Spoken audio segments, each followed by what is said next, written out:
কক্সবাজার বাংলাদেশের ভ্রমণ পিপাসুদের সবচেয়ে পছন্দের লিস্টে আছে এই কক্সবাজার, যার সৌন্দর্য উপভোগ করতে শুধু বাংলাদেশি নয় বরং বিশ্বের বিভিন্ন প্রান্ত থেকে মানুষ আসে এখানে ভিজিট করতে।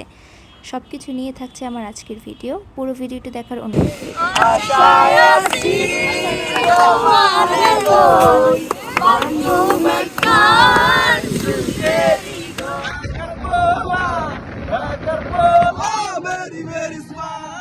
ঢাকার স্মার্ট ছেলে থেকে শুরু করে রাতে ক্যাম্প ফায়ার এবং বারবিকিউ, তার সাথে আরও মজার কত কিছু আমরা আমাদের ট্যুরে করেছিলাম। সেই সব কিছু নিয়ে কিন্তু থাকবে আমার আজকের ব্লগ। সো হোপফুলি সবাই ভিডিওটা এনজয় করবেন। সো হ্যালো এভরিওয়ান, শুরুতেই আমরা আমাদের ক্লাসে চলে যাই এবং ক্লাস থেকে একটা বাস রিজার্ভ করে আমরা চলে আসি কক্সবাজারে এবং এখানে এতিম বাচ্চাগুলো হোটেলে চেক ইনের জন্য দাঁড়িয়েছিল। অ্যান্ড দেন আমরা সকালের খাবার খাওয়ার জন্য চলে যাই পাকঘর নামের একটা ছোট্ট হোটেলে, যেখানে আমরা ডিম খিচুড়ি দিয়ে আমাদের ব্রেকফাস্টটা কমপ্লিট করি।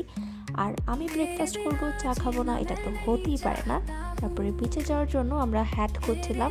200 টাকার একটা হ্যাট নিয়ে আমরা বিচে চলে যাই এবং সেখানে গোসল, ঘোরাঘুরি, আড্ডা দেওয়া সব কিছু করি। আমরা এনজয় করতে চাচ্ছিলাম, তাই খুব বেশি ফুটেজ নেওয়া হয়নি। আর তারপরে আমাদের জামাকাপড় শুকানোর জন্য আমরা বিচে বসে বসে ফুচকা এবং চটপটি খেয়েছিলাম। আর আমাদের এই ছোট্ট রুম ট্যুরটাও আজকে আপনাদেরকে দেখিয়ে দিই। এটা ছিল আমাদের একদিনের জন্য রুম এবং এই রুমে আমরা 4 জন ছিলাম। সো খুব মজা করেছি। অ্যান্ড দেন আমরা সবাই চলে যাই লাঞ্চ করতে। এখানে ছিল শুটকি ভর্তা, আলু ভর্তা, ভাজি এবং মুরগি। যেহেতু আমি শুটকি ভর্তা খাই না, তাই সেটা বাদ দিয়ে বাদবাকিগুলো আমি ট্রাই করেছিলাম।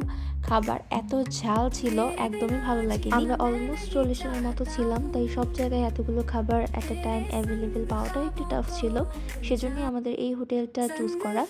বাট আমার মনে হয় যে আগে থেকে আর একটু প্ল্যান করে গেলে আমরা হয়তো আরও ভালো বেটার হোটেল অথবা খাওয়া পেতে পারতাম। সো যাই হোক, খাবার নিয়ে আসলে এত বেশি কমপ্লেন আমরা করছি না, কারণ আমরা মূলত এনজয় করতে গিয়েছিলাম। খাওয়া দাওয়া শেষ করে বিকালের দিকে আমরা বিচের পাড়ে গিয়েছিলাম একটু শপিং করার জন্য। শপিংয়ের ক্লিপগুলো আমি এই ভিডিওতে অ্যাড করছি না, পরবর্তী একটা ভিডিওতে আমি সবগুলো শপিং ভিডিওগুলো অ্যাড করে দিব, যাতে একটা ডিটেল ভিডিও বানানো পসিবল হয়। সো সন্ধ্যার দিকে আমাদের প্ল্যান ছিল বারবিকিউ করার, এই জন্য আমরা একটা ক্যাম্প ফায়ারের আয়োজন করি।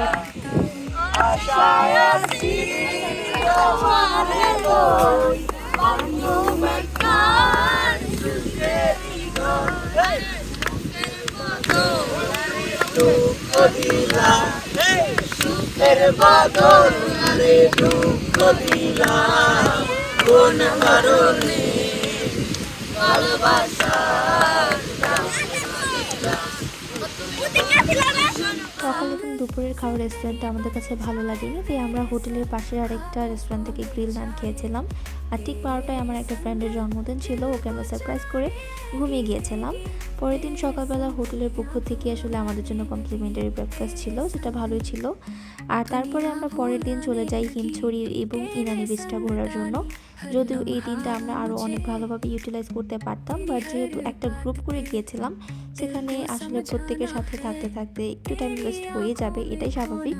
সো আমরা আসলে এখান থেকে বের হতেই সন্ধ্যা পার করেছিলাম, যার জন্য ইনানি বিচটা স্কিপ করেছিলাম। আর এরা হচ্ছে গান গাচ্ছিল, এন্টারটেনমেন্ট দিচ্ছিল সবাইকে। সো ওনাদের এন্টারটেনমেন্ট আপনারা এনজয় করেন।